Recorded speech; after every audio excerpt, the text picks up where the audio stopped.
Saudara dan saudari yang terkasih dalam Kristus, kita berjumpa dalam acara Mendekat Kasih Tuhan. Bersumber pada 1001 renungan inspiratif karya Romo Frans Sales SI dan sebagai renungan singkat bagi saudara-saudari yang sedang menderita sakit, baik yang dirawat di rumah sakit maupun di rumah sendiri, dirawat bersama keluarga. Dengan saya, Romo Valentino Tejantara SI dari komunitas SI Teluk Betung, Lampung.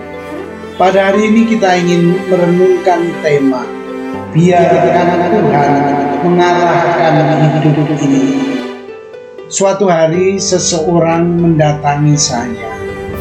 Ia meminta untuk mendoakannya karena beberapa hari lagi ia akan meninggal.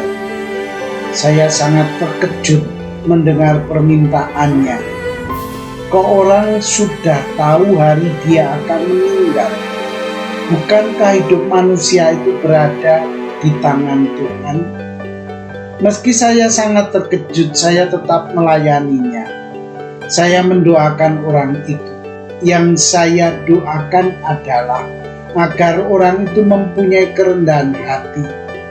Saya berdoa agar orang itu tidak memposisikan diri sebagai Tuhan yang sudah tahu akan hari dan saat meninggalnya.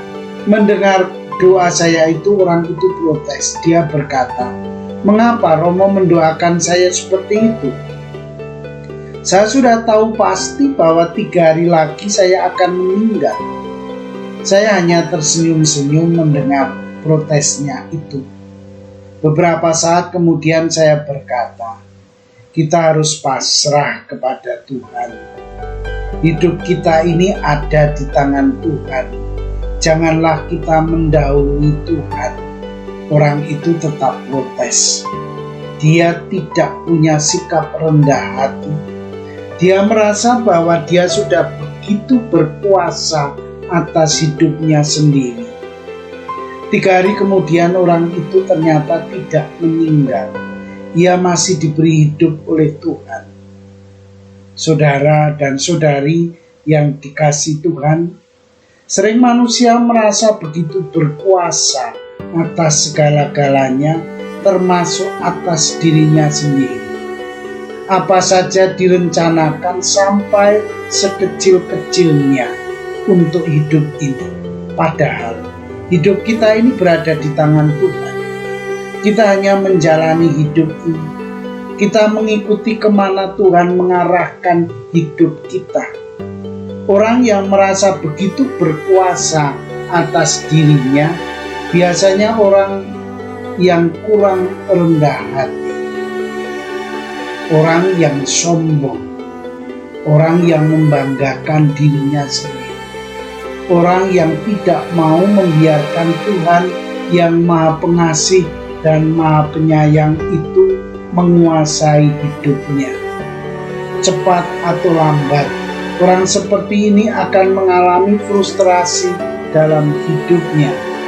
Kalau ia tetap bertahan dalam pandangan dirinya sendiri, ia akan mengalami suatu hidup yang kurang bermakna. Sebagai orang beriman, kita ingin agar hidup kita ini sungguh-sungguh bermakna. Kita ingin agar Tuhan senantiasa menjadi bagian dari hidup kita. Tuhan yang mengarahkan seluruh hidup kita kepada kebahagiaan. Mengapa? Karena Tuhan yang memiliki hidup ini. Tuhan yang meminjamkan hidup ini kepada kita. Yang mesti kita lakukan adalah membiarkan Tuhan menguasai diri kita. Kita membuka hati kita agar Tuhan bekerja di dalam diri kita. Dengan demikian kita menjadi orang-orang yang setia kepadanya.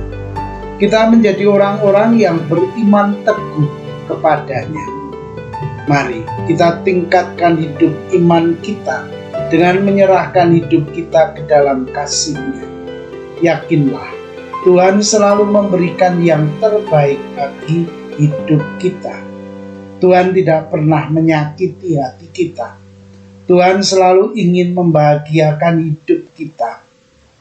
Saudara dan saudari yang terkasih, marilah mengakhiri renungan singkat kita dengan menyatukan iman, harapan, dan kasih kita kepada Tuhan. Akhirnya, berkat dan doaku selalu menyertai Anda yang sedang sakit.